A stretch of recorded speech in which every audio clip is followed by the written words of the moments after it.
Cinema 3D Super Tournament. Bounce, bounce, come on baby, bounce, bounce, come on baby. I don't care about a thing, as long as I get to you. Alright everyone, 'Cause I like your back, that smack. I didn't know if my mic was on yet or not, but welcome back to the LG Cinema 3D Super Tournament. I am Wolf, and joined with me is no one but myself. I'm here alone today at the Super Tournament. We've got some great games coming up today. Every matchup imaginable, in fact. No mirror matchups today. So we've got a PVZ, PVT, and a ZVT. So all three matchups will be shown today. So, I know it's a little strange to have me here on my camera by myself. Tastosis are not here because they're at MLG. Noah Moletrap, he has actually gone home as well. So I know there's a lot of questions and you guys are wondering why this is happening. Basically, it's just kind of a funky situation that we have here because I'm the only caster here right now and no one else could join me. Tried to get John the translator in here, but that didn't quite work out, unfortunately, so couldn't bring John along.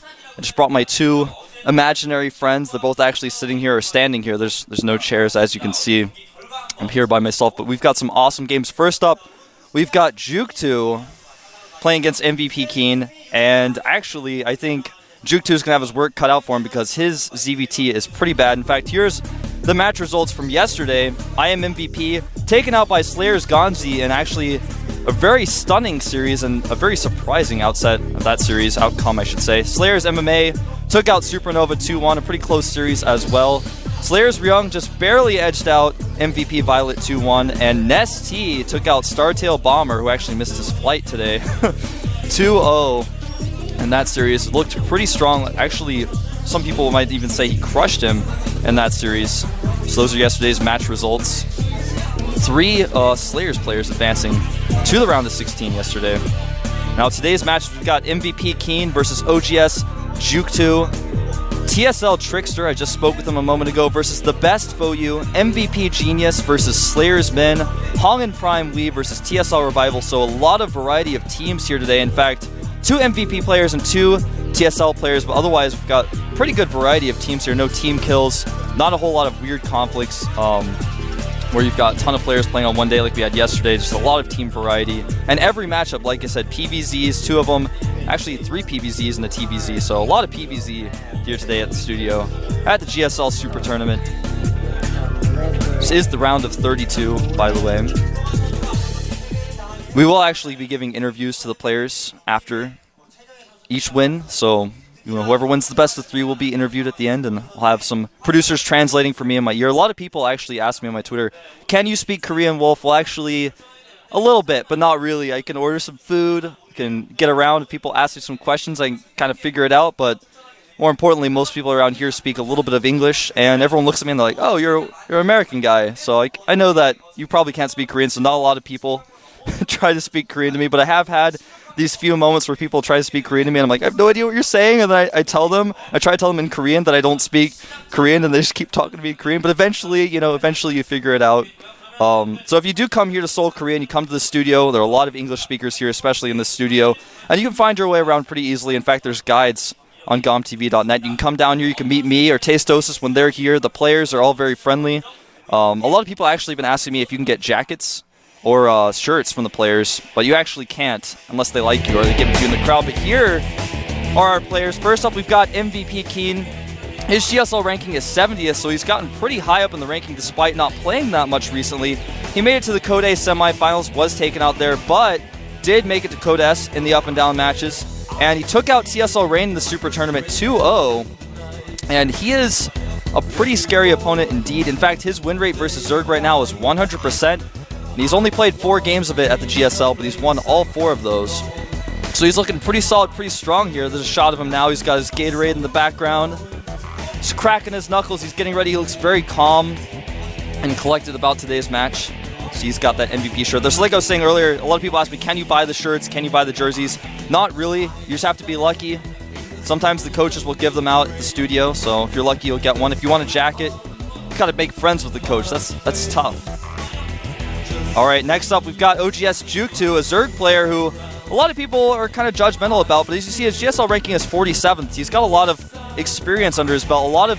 He's played in the open seasons 3 times, so it's not actually shown here on the screen, but he did play in 3 open seasons, and he was in Code S in January, but has since fallen down to Code A, and actually lost in the round of 32 in the March Code A, so he's actually now a Code B player, so he has to requalify if he wants to play in Code A again. So this may be kind of, we've had a lot of players like this who are in the Super Tournament because they have so many points under their belt, but they're not actually doing that well right now, so if he doesn't win here in the Super Tournament or do well here in the Super Tournament, you may not see him again for a while because he's going to have to requalify, and as you guys know, that's actually one of the hardest things that you could ever possibly do. There's a shot of him now. He's chewing some gum. He's got his shiny OGS jacket on. OGS has several different jackets, and that one actually is my favorite. It just looks really shiny and awesome. There's a shot of our studio right now. See GSL logo there. Alright, so we're going to get a little bit more info about these players. Now, you can see the recent 10 sets versus Zerg, versus Zerg, you can see that he won 3-0, and he's actually played a 4th match and won that one as well. It's just not shown. The recent 10 sets, he lost to MVP and then beat MVP and then lost again, so MVP did beat him in the Code A semifinals. Now, he did defeat Trickster 2-0, which may become important because Trickster's pretty close to him in the bracket. Now, some of the stats are actually cut off on my screen, but he did beat Min, lost to Frozen, and beat Rain, so those are some Team League games if I remember correctly. Now at the bottom we've got jookTo, who lost a lot recently. Look at his 3 wins and 7 losses. You see several losses against Fruit Dealer. Bonbon's Killer did beat Killer one of those games, but did end up losing to him overall. And did defeat Any Pro to get to where he is now. So some of those wins were cut off the screen, so if I didn't read them in the right order, I apologize. Alright, so these 2 players getting ready. The first map is Belcher Beach. The second map, of course, Zelnaga Fortress. The third map, Crevasse. Keen eliminated Dual Sight, and jookTo eliminated Crossfire. So these 2 guys head-to-head here at the GSL. jookTo with a very, very bad win rate versus Terran, 12.5%. It's 1-7, and MVP Keen beating every Zerg he's ever seen. He's 4-0 right now. It's going to be hard work for jookTo to take down MVP Keen. We'll see if he can do it. The countdown has started. The match is about to begin. Who's going to take game 1? We'll find out here in just a second. Here at the GSL Super Tournament, sponsored by LG, Intel, and G-Skill.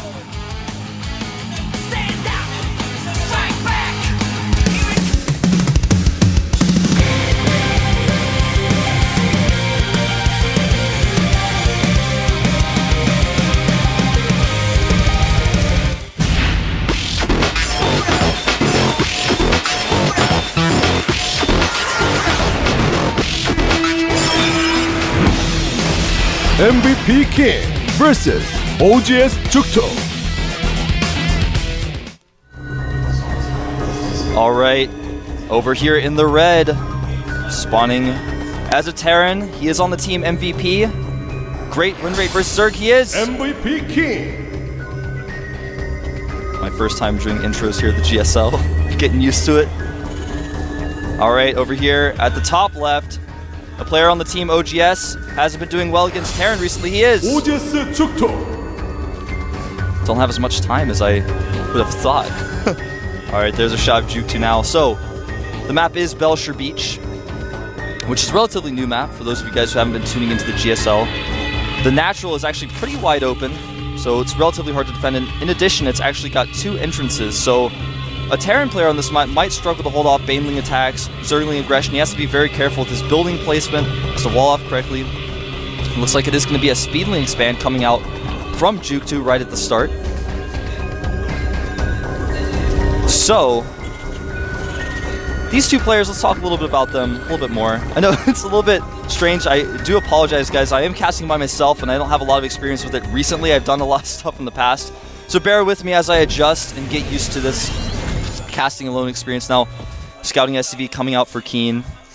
Overlord going. Of course, there's only 2 spawning locations on this map, so pretty normal scout timings. Neither player having to scout really early to see where their opponent is. There's no sort of thought that goes into, oh, I can't do this particular build if he's not this position, because it's a 2-player map. So, as you can see, those rocks there somewhat block one of the entrances to the natural. If you break those down, it's a lot easier to transverse between the 2. Now, Keen's going to come in here. He's going to see the spawning pool. He's going to see the gas. He's going to know immediately that it is a speedling expand. Pretty normal Zerg opening, especially on this map. It's very wide open natural. Like I said, if you try to go hatch first and your opponent puts on 2 barracks pressure, not only is it a wide open natural, but there are only 2 spawning locations. You know where your opponent is. The rush distance on this map, not that huge, so he has to be very careful. Ooh, making the factory on the high ground here. Both spawning locations do have that little high ground location at the choke point. It's kind of cool to make that factory up there. That means it can't be scouted by Zerglings or well, if an Overlord gets there, it can scout it, but if the Zerglings run by, unless they have vision of it, they won't be able to see. Alright, so it looks like jookTo is going to go ahead and make that hatchery. In fact, he mined about 48 extra gas, so that means that he may be thinking about following up with roaches, unless it was a mistake, but it's very unlikely. He's going to come up here, he's going to want to see this reactor, which is going to tip him off immediately. Okay, you're doing reactor Hellions. I can't see the factory, but I know you're hiding it somewhere. I know you're going to switch it. I'm sure he's practiced a lot on this map, knows that you can hide the factory up at the high ground. And here come those Zerglings now. Going forward, in fact, he does see the factory, so he's 123% sure it's going to be reactor Hellions, but Keen actually not going to lift that barracks up because he doesn't want those Zerglings to run. It's kind of an unfortunate situation for Keen because those Zerglings came at that particular timing. If he tried to switch the add-ons, the Zerglings could block that and run in. And if any of you guys out there played Starcraft 1, you know that in Starcraft 1, walling off is actually extremely difficult. And sometimes if you don't have it set up perfectly, the Zerglings are running, you just lose. Very reminiscent. That was a Terran player in StarCraft 1. You got to be very careful with your add-ons. A lot of games lost in StarCraft 1 based on when buildings were lifted. Now the Zerglings are going to try to run in. They will get in, but that's okay because there is a Hellion, but he needs to control that Hellion a little bit better. Does start microing that Hellion now. The Marine on the high ground as well, going to come and help out. And the Zerglings do see everything, and they do see a second gas. But what's most important about this is not that the Zerglings got into the base, but was that they slowed down the reactor from being made. This is one less Hellion, and you know, these sort of things, when you're doing a very specific build, very specific timings, you get that second Hellion out a little bit slower. That means you have 3 Hellions instead of 4 when your first group of Hellions comes. That's the big deal about this. Not really as so much that the Zerglings got in and saw everything, because there wasn't that much to see. Command Center is finishing up, by the way, for Keen. Hellion running around. Now, jookTo is making an Evolution Chamber, which will help him block here. He actually canceled that creep tumor, it looks like, to make sure the Hellions can't pick it off. Now, with that Spine Crawler there and the Queen, it's going to be very difficult for these Hellions to do damage. They're going to try to force it, though. May sacrifice themselves to get a few drone kills. Lair has started for jookTo. He has completely skipped the Roach Warren. Is going to completely avoid using roaches to defend against these Hellions, rather going to rely on those Queens and the Spine Crawler. Hellions trying to attack that Queen. Queen's very slow off of creep, can be kited by Hellions, so you have to be very careful.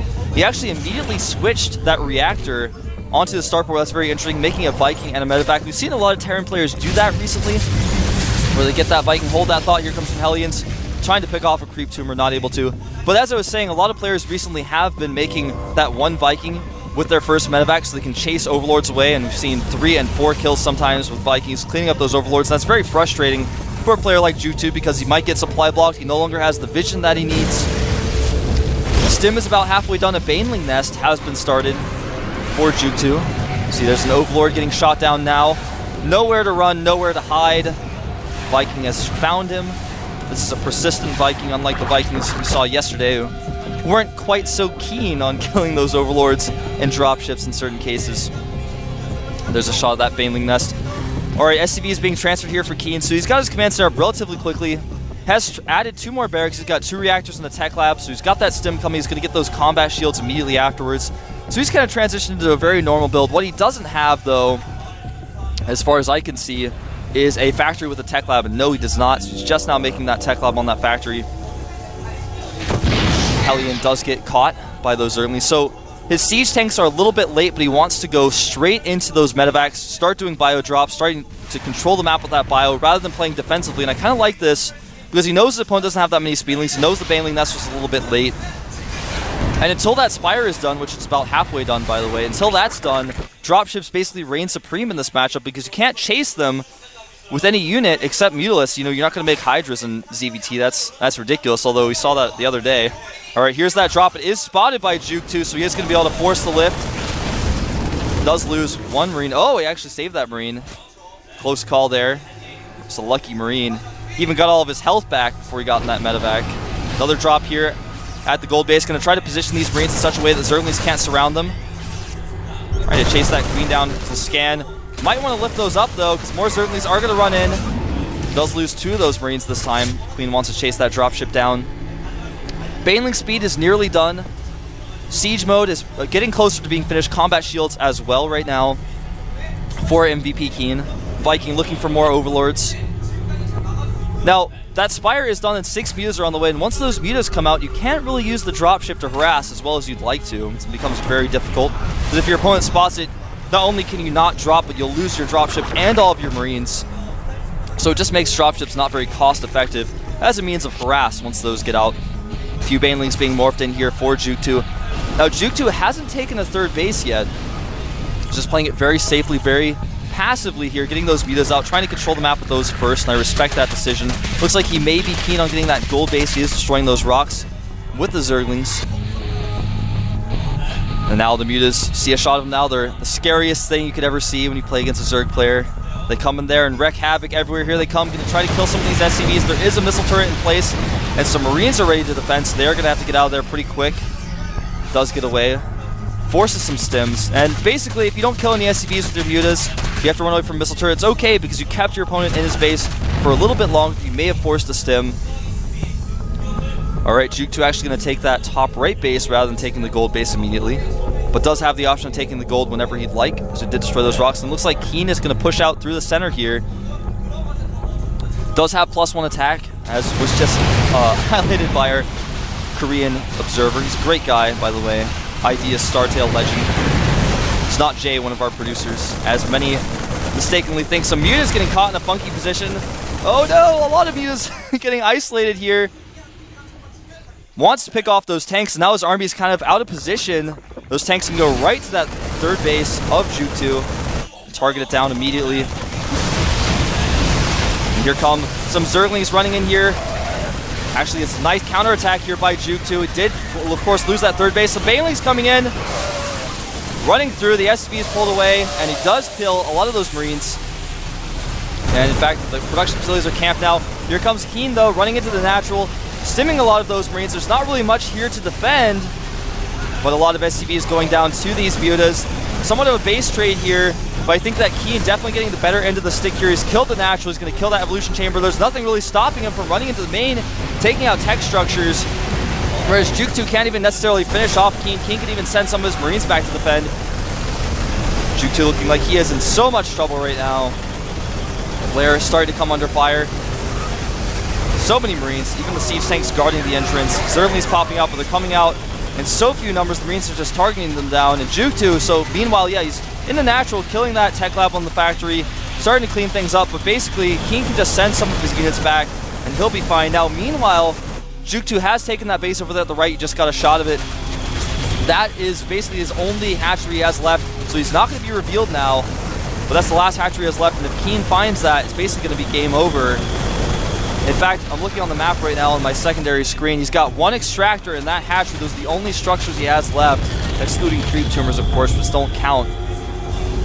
And Keen back at his main, as you can see, just got a shot of it now. He's got a lot of Marines there. He can put up missile turrets. He's in such a good defensible position that I actually don't see any possible way that jookTo can come back. Losing overlords now, and there goes that extractor. So basically, 1 hatchery is all he's got left. Actually, he remade a hatchery in his main. He's got a lot of minerals banked up, as you can see, about 1,500 minerals in the bank. But make it like a cringing face here for jookTo. I can't see it. I can't imagine a world in which he can come back from this. Losing all his creep tumors now. Keen just very mobile on the map. Wants to make sure the creep tumors are gone so that when he moves around, jookTo can't make hatcheries where he's not. Because with the creep tumors there, he still has vision of the center of the map. As far as supplies go, it's 99 supply right now for Keen to just 25 supply for jookTo. Trying to remake his spawning pool at this point. But like I said, I can't imagine jookTo actually coming back. Here comes the Marines stimming forward. There's just not even enough units. GG! Keen takes game 1. And jookTo looking pretty sloppy in that game, I have to say. Shot of the Keen right now. MVP, of course, stands for most valuable player, as you can see on his shirt there. Genius himself actually gave me one of those shirts. He got it back at the GOM house. jookTo not looking too happy with himself after that loss. But Keen, you can take a look at his face right now. He looks very calm and cool. He's not like, yeah, I beat this guy, getting super confident. He's just like, all right, got this game one. The next map is Xel'Naga Fortress. I got to just concentrate on that map, prepare well. I should be able to take that game out. It's a shot of our studio. One of our producers running through. We see you. That's actually not one of our producers. I think that was the Wind, coach of OGS, trying to run through the camera, but we spotted him. He's actually not even going to drink his Gatorade. He's got that Gatorade back there, and it indeed was the Wind. Great coach. Does help out with Spunky to manage and coach the OGS team. Also a player for OGS. So, here's me again, by myself, GSL. So, like I was saying earlier, you can come down here to the studio, come in. I know you guys can't really see, but there's a nice crowd, a nice audience over there. Sitting down, watching the GSL, listening to the Korean commentators, which, by the way, you can watch as well. I'm not entirely sure how that process works, but if you go to GOMTV.net, you can watch the cast there in Korean for free. Doesn't cost you anything. Don't know about the quality. And if you live in Korea, you can watch actually the stream in Korean as well for free. A lot of ads though. Just giving you guys some insight about when you come to Korea. It's actually, when you're in Korea, a lot of people talk about high-speed internet here. It's really high-speed internet, like 1,000 down or 100 down I have, and like 70 up. But when you try to upload or download to sites that their servers are really far away, kind of takes forever. Like when I try to watch Justin TV streams, it takes forever. When I try to watch YouTube, it takes forever. All right, here's another shot of our players. Like I said, the Game 2 map is Xel'Naga Fortress. jookTo has got his work cut out for him. This is his last chance. If he messes this up, he's out of the GSL. We'll have to try to requalify. Of course, you may see him again in the Team League, but otherwise, this may be one of the last times you see his face if he doesn't take out Keen here. So these two players getting ready. Their headsets are lit. The countdown is finished up. Getting into the game right now. OGS jookTo versus MVP Keen. Can jookTo come back, or will Keen close it out 2-0? Let's find out here at the GSL Super Tournament.